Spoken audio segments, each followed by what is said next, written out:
조선 야담 기행. 모두가 외면한 천민무녀 왕궁의 저주를 혼자 풀어낸 이유. 2부 시작합니다.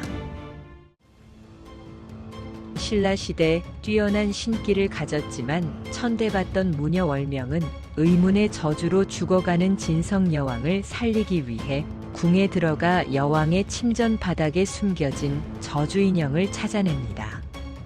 월명은 정화의식과 굿으로 여왕을 낫게 하고 그 과정에서 왕자를 독살하고 여왕을 저주했던 범인이 궁궐 대신 김응념임을 알게 됩니다. 그 후 월명은 여왕의 보상을 거절하고 다시 초라한 움막으로 돌아왔지만 탈출한 김응념의 복수라는 새로운 위협을 직면하며 이야기가 마무리됩니다. 두 번째 편. 저주의 진실과 권력의 게임. 신라 말기 892년. 경주에서 멀리 떨어진 산속 깊은 곳, 버려진 절터. 탈옥한 김응념과 측근들이 숨어 있는 곳입니다. 그의 눈은 월명에 대한 증오와 복수심으로 가득 차 있었습니다. 월명, 그 천민년, 모든 게 그년 때문이다. 김응념은 같이 탈옥한 측근들과 모여서 복수에 대하여 논의 중입니다. 측근 하나가 조심스럽게 말했습니다.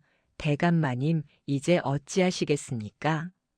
왕실에서는 대감마님을 역적으로 낙인 찍었고 현상금까지 걸렸습니다.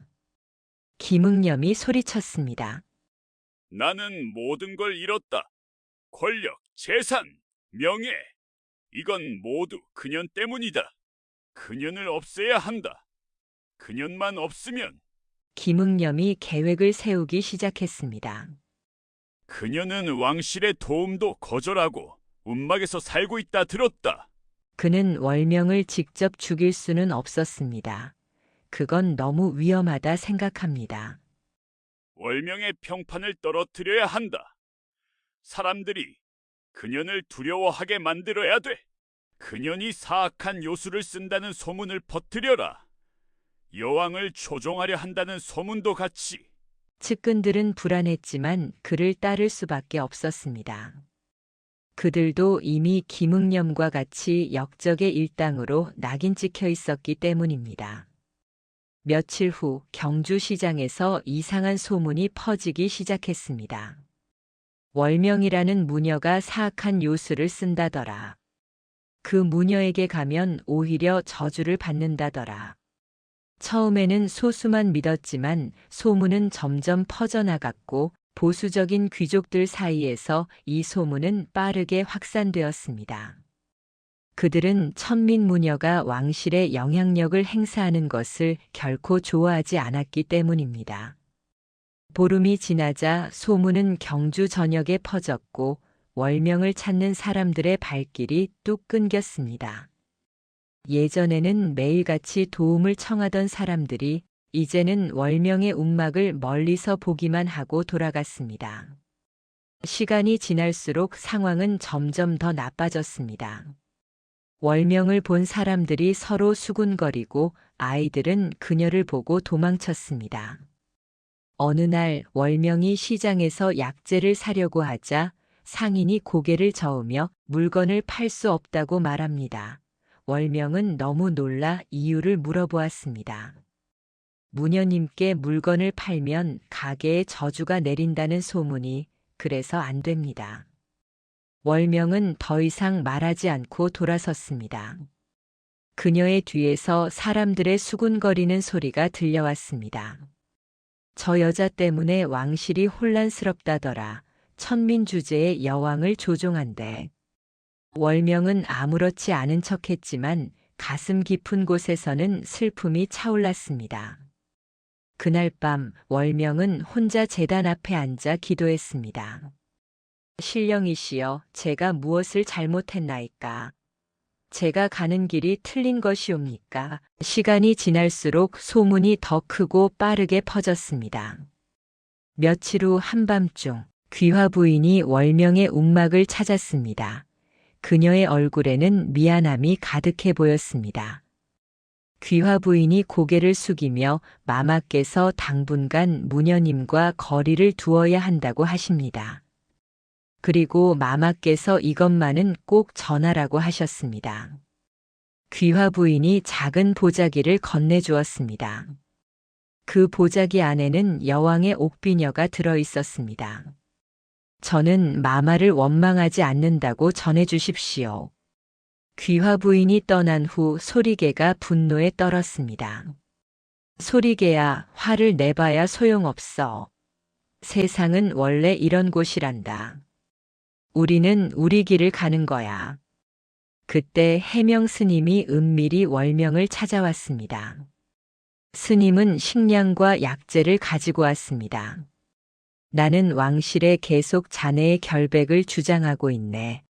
하지만 소문의 힘은 생각보다 강하더군. 스님이 한숨을 쉬었습니다. 김응념의 짓이 분명한데 그자는 너무 교묘하게 숨어 있으니 잡을 방도가 없네. 월명이 쓸쓸하게 웃었습니다. 월명은 천민으로 태어난 이상 이런 일은 언제든 일어날 수 있는 것이라 생각했습니다. 해명 스님은 더 이상 말하지 않고 월명의 손을 꽉 잡아주었습니다. 한 달이 지나고 월명과 소리개의 상황은 더욱 어려워졌습니다. 식량이 떨어져 월명은 산에서 나무를 캐며 연명했습니다. 소리개는 몰래 시장에 가서 품팔이를 하며 돈을 벌었습니다. 어느 날 저녁 낯선 여인이 움막을 찾아왔습니다. 24쯤 되어 보이는 아름다운 얼굴이었지만 그 눈빛에는 깊은 슬픔이 서려 있었습니다. 그녀는 경주에서 가장 유명한 기녀 설화입니다. 설화는 주위를 살피고는 작은 목소리로 말했습니다. 무녀님을 돕고 싶습니다. 설화가 월명의 눈을 똑바로 쳐다보았습니다. 저도 천민입니다. 기녀라는 이름으로 평생 천대받으며 살았죠. 그리고 저는 알고 있습니다. 김응념이라는 사람이 무녀님을 음해하고 있다는 것을요. 귀족들 연회에 자주 불려 들어가는 설화는 그들이 술 취해서 하는 얘기를 듣고 월명을 만나러 온 것입니다. 김응념의 측근들이 계획적으로 소문을 퍼뜨리고 있어요. 그리고 무녀님을 찾아가는 사람들을 습격하라고 지시했다는 것도 들었어요. 월명이 침착하게 물었습니다. 증거가 있습니까? 설화가 작은 천 조각을 꺼내 보이며 이것은 김응념의 측근 중 하나가 떨어뜨린 것입니다. 그건 월명을 습격하기 위한 계획을 적은 메모였습니다. 거기에는 흐릿한 글씨로 날짜와 장소가 적혀 있었습니다. 월명이 설화의 손을 잡았습니다. 감사합니다. 설화의 눈에 눈물이 맺혔습니다. 이렇게 진심으로 대해주는 사람은 처음이었기 때문입니다. 설화는 앞으로 귀족들 사이에 오가는 정보들을 월명에게 전해주기로 합니다. 그리고 며칠 후 설화는 다른 소식을 전해주었습니다. 경주 북쪽 산속에 버려진 절터, 그곳에 김응념이 숨어 있다는 사실을 알려주었습니다. 월명은 해명 스님에게 메시지를 보냈고 스님은 이 사실을 왕실에 알렸습니다. 여왕은 군사들을 보내 절터를 수색하게 했지만 이미 김응념은 떠나고 없었습니다. 그 무렵 박상이 흥미로운 소식을 가지고 왔습니다. 무녀님, 제가 김응념이 저주 도구를 만들게 했던 도사에 대해 알아봤습니다. 그 도사는 이미 죽지 않았습니까? 설화가 얘기합니다. 그렇게 알려졌죠. 하지만 제 친구가 남쪽 지방에서 그와 비슷한 사람을 봤다고 해서요.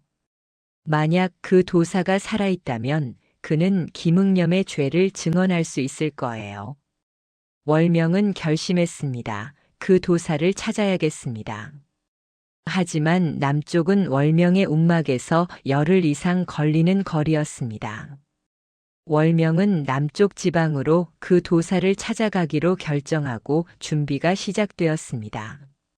월명과 소리개 그리고 박상이 남쪽으로 떠나기로 합니다. 다음 날 아침 월명 일행은 남쪽을 향해 길을 나섰습니다. 길을 떠난 지 첫 사흘, 그들은 작은 마을들을 거치며 도사에 대한 정보를 수집했습니다. 그러나 도사에 대한 정보는 희미했습니다.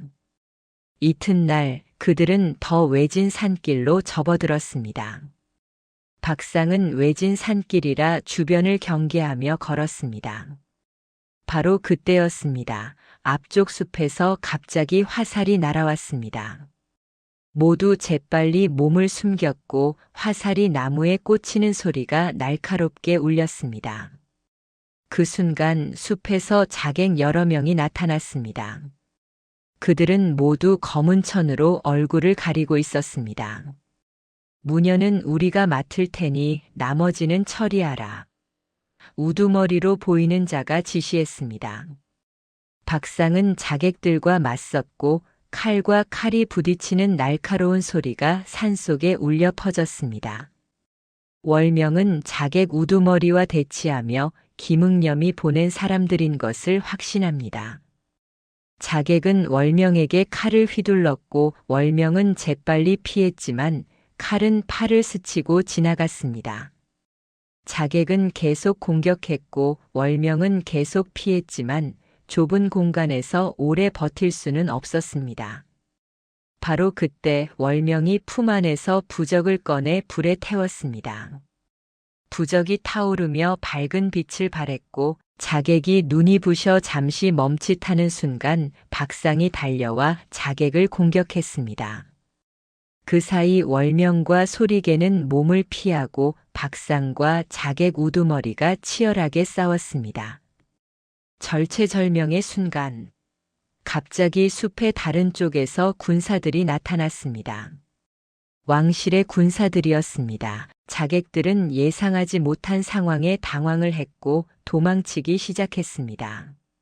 왕실 군사들은 해명스님이 마마에게 올린 간청으로 월명을 처음부터 뒤따르며 호위하고 있었습니다.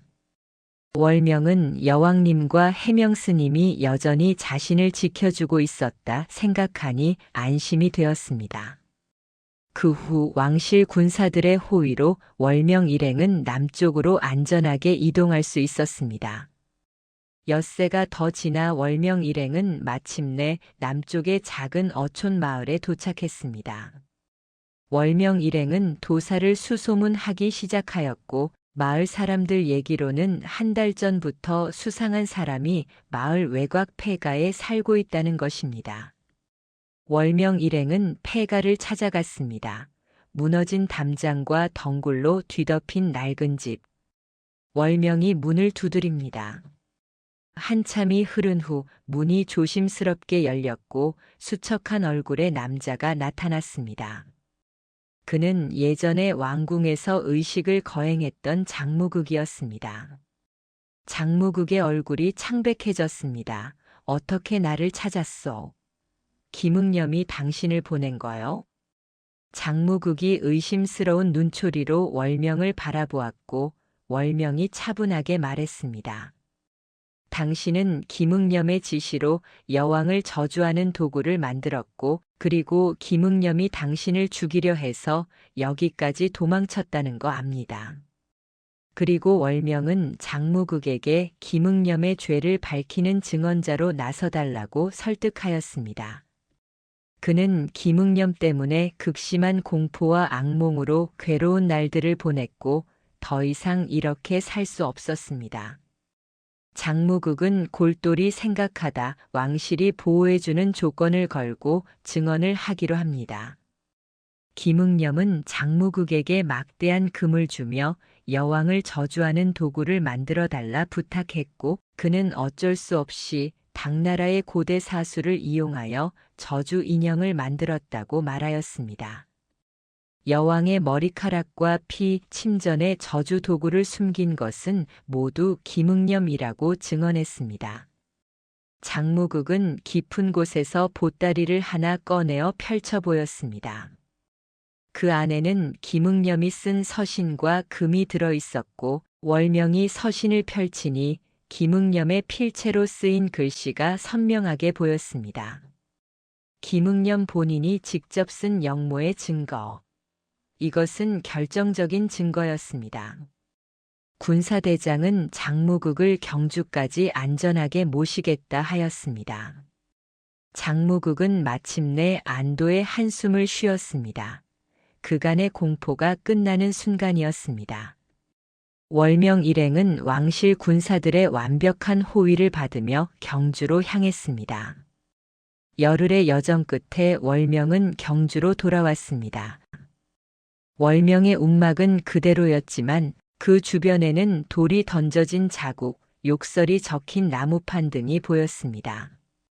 그날 밤 해명 스님이 조용히 찾아왔고 월명은 그간 남쪽에서 생긴 일을 모두 얘기하였습니다. 그리고 결정적 증거인 김응념의 서신을 보여주자 해명 스님의 얼굴이 밝아졌습니다. 다음 날 장무국이 왕궁에서 공식적으로 증언을 했습니다. 여왕과 대신들 앞에서 장무국은 떨리는 목소리로 모든 진실을 말했습니다. 증언을 들은 여왕은 분노와 슬픔이 뒤섞인 표정이었습니다. 김응념을 즉시 체포하라. 그리고 여왕은 월명을 대전에 들어오라 명하였습니다. 천민의 신분으로 대전에 서는 것은 매우 이례적인 일이었습니다.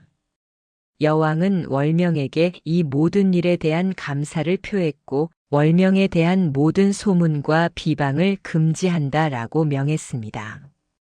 더불어 대신들을 바라보며 월명에게 모두 사죄하도록 하였습니다. 대신들은 당황했지만 여왕의 명령에 하나둘씩 월명 앞에 고개를 숙였습니다.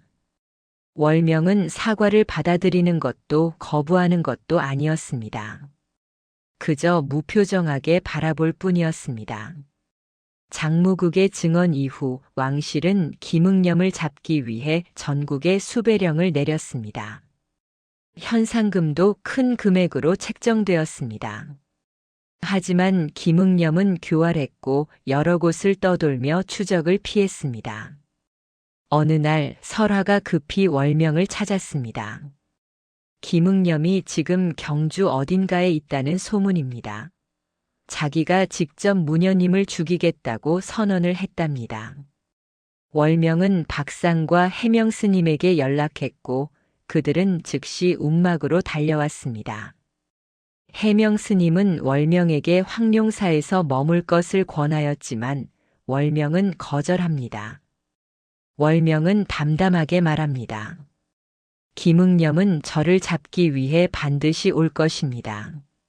그렇다면 제가 미끼가 되어 그를 유인하는 게 낫습니다. 이번에는 완벽히 준비하겠습니다. 옆에 있던 해명 스님과 박상도 고개를 끄덕입니다. 박상은 사람을 모으기로 하고 설화는 김응념의 동향을 파악해서 알려주기로 합니다. 계획이 세워졌습니다. 월명은 움막에서 그대로 평소처럼 생활하고 주변에는 왕실 군사들을 배치하도록 하였습니다. 김응념이 나타나는 순간 그를 포위하는 것입니다. 그러나 며칠 동안 움막 주변은 고요했습니다. 사흘째 되는 날 월명은 결심했습니다. 단순히 기다리기만 하는 것은 그녀의 방식이 아니었습니다. 월명은 7일굿을 열겠다고 해명 스님께 전가를 보냅니다. 7일굿은 김응념의 악한 기운을 정화하고 신라의 안녕을 비는 대규모 굿입니다. 그 후 준비가 시작되었습니다. 왕궁 후원에 큰 제단이 세워졌으며 오색 천으로 장식을 하고 중앙에는 거대한 토기에 정화수를 담았습니다. 주변에는 수백 개의 촛불도 준비되었습니다. 7일굿 첫날 해질 무렵부터 사람들이 모여들기 시작했습니다. 귀족들, 평민들, 승려들 모두가 호기심과 기대로 가득 찬 눈으로 제단을 바라보았습니다. 월명이 방울을 흔들기 시작했습니다. 천지신명이시여, 오늘 이 밤부터 7일간 소녀가 간청하나이다. 이 땅의 악한 기운을 정화하시고 억울한 원혼들을 위로하여 주시옵소서. 월명의 목소리가 밤 공기를 타고 퍼져나갔고 딸랑딸랑 방울 소리가 울려 퍼졌습니다. 월명의 노래는 밤새도록 계속되었고 구경하던 사람들은 점점 월명의 의식에 빠져들었습니다. 어떤 이는 눈물을 흘렸고 어떤 이는 무릎을 꿇고 함께 기도했습니다. 둘째 날, 셋째 날 의식은 계속되었습니다. 월명은 거의 먹지도 잠을 자지도 않았습니다.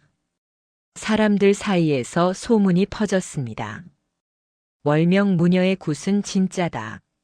저 정성이면 신령도 감동하실 것이다. 넷째 날 밤 관중 속에 낯선 얼굴이 하나 있었습니다. 김응념. 그는 멀찍이 떨어져 월명을 지켜보고 있었습니다. 김응념은 월명을 보며 다시 복수의 계획을 세우고 7일째 밤에 행동하기로 합니다. 다섯째 날 놀라운 일이 일어나기 시작했습니다.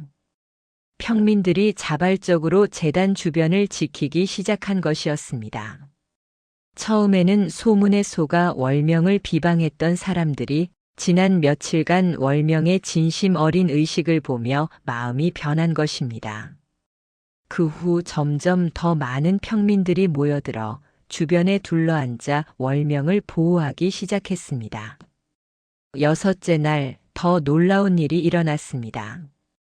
월명이 예전에 치료해준 사람들이 하나둘 찾아온 것이었습니다. 사람들이 울면서 월명에게 절을 했고 월명의 눈에서 눈물이 흘러내렸습니다. 월명이 평생 바라던 것이 이것이었습니다. 인정, 존중, 그리고 진심 어린 감사. 김응념은 멀리서 광경을 보며 더욱 분노했습니다. 저 천민년이 절대 용서할 수 없다. 내일 7일째 밤 의식이 절정에 이를 때 반드시 월명을 죽일 것이라 다짐했습니다. 김응념은 월명의 목에 꽂기만 하면 즉시 죽일 수 있는 독침을 준비했습니다. 드디어 7일째 밤이 왔습니다. 월명의 마지막 의식을 보기 위하여 귀족, 평민, 승려, 군사 할 것 없이 수천 명의 사람들이 모여들었습니다. 월명은 마지막까지 혼심의 힘을 다해 의식을 진행하고 있습니다. 그녀의 목소리가 점점 높아졌고 다시 춤을 추기 시작했습니다. 지친 몸이었지만 그 춤은 이전보다 더 강렬했습니다.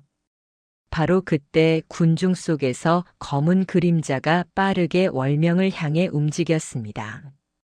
김응념은 군중 사이를 빠르게 뚫고 제단으로 올라 독침을 월명의 목을 향해 날렸습니다. 그 순간 놀라운 일이 일어났습니다.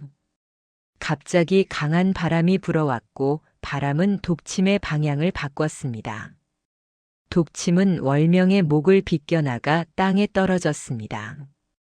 김응념은 당황했지만 포기하지 않고 주머니에 칼을 꺼내 월명을 죽이려 하였습니다. 수십 명의 사람들이 김응념에게 달려들었고 그는 붙잡히게 되었습니다. 그 순간 하늘에서 빛이 내려왔습니다. 달빛이 구름 사이로 쏟아져 내린 것입니다. 그 빛이 제단을 비추자 모든 사람들이 경외감에 무릎을 꿇었습니다. 월명이 마지막 주문을 외쳤고 모든 촛불이 한꺼번에 더 밝게 타올랐습니다. 그리고 따뜻한 바람이 사람들을 감쌌습니다. 마치 신령의 축복처럼 모든 의식이 끝나고 월명이 비틀거렸습니다.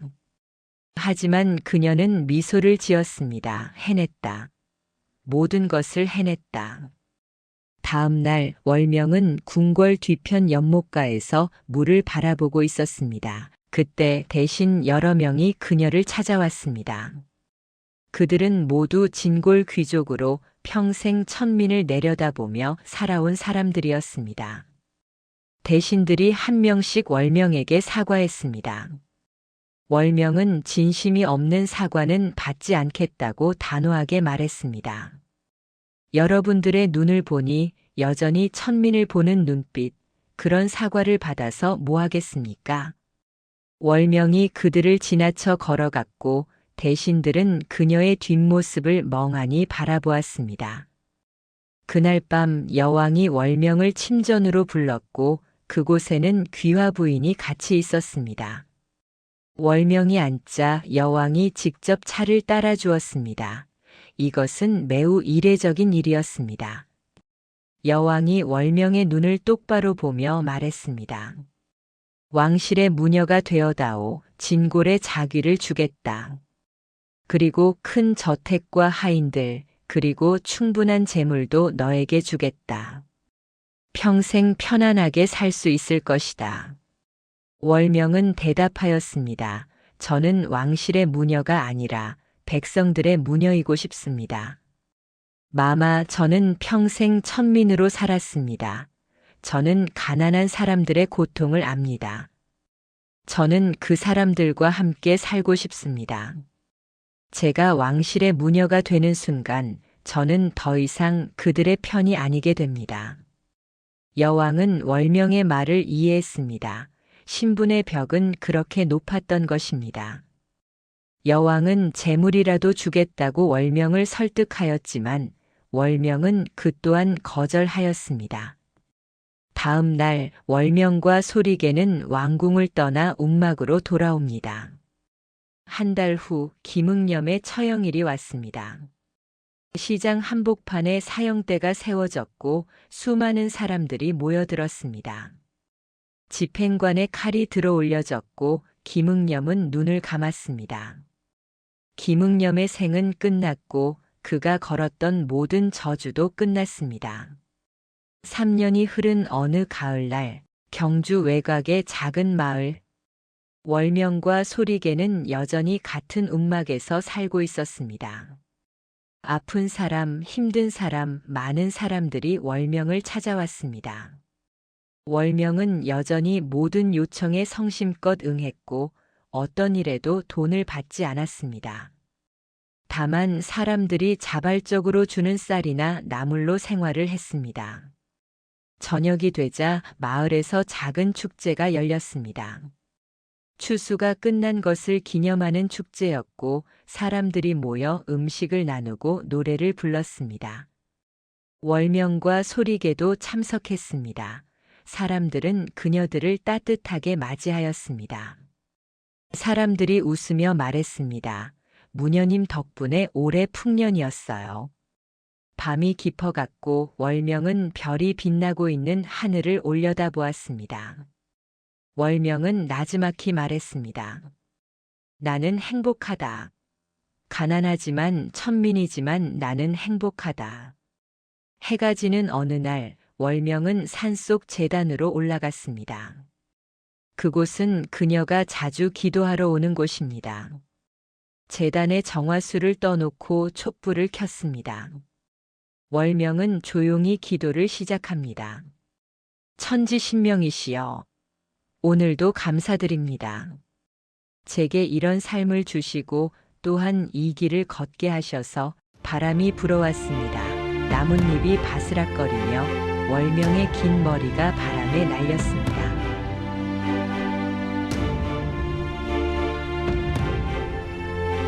조선 야담 기행 오늘의 이야기 마칩니다. 구독, 좋아요는 제작에 큰 힘이 됩니다. 감사합니다.